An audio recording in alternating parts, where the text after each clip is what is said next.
Última hora, el diputado español Néstor Rego pide salir de la OTAN luego de la agresión de Estados Unidos a Venezuela. Él dice que hay que parar el imperialismo. Escuchen esto. O bombardeo realizado no día 13 de xaneiro polos Estados Unidos en Venezuela e o secuestro do presidente constitucional Nicolás Maduro é unha acción que de maneira clara vulnera o dereito internacional e viola a soberanía dese país. Mágoa que o goberno español lle levase 3 días en reparar niso e comezase por falar de desescalada e de mediación cando se trataba dun ataque unilateral dun país sobre outro. Agora só falta que reclamen que cese calquera acción hostil dos Estados Unidos contra Venezuela e que poñan en liberdade o seu presidente.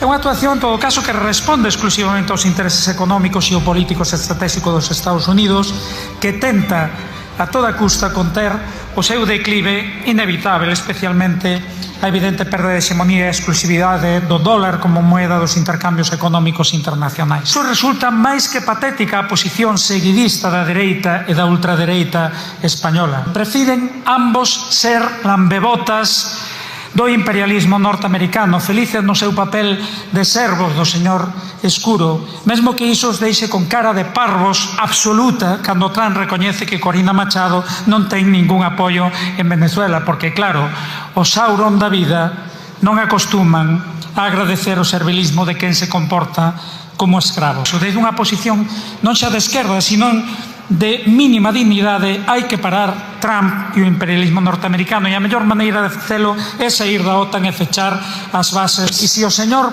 Pedro Sánchez tiver dúbidas, que convoque un referendo sobre a permanencia ou a saída da OTAN. Iso sería o digno e o democrático.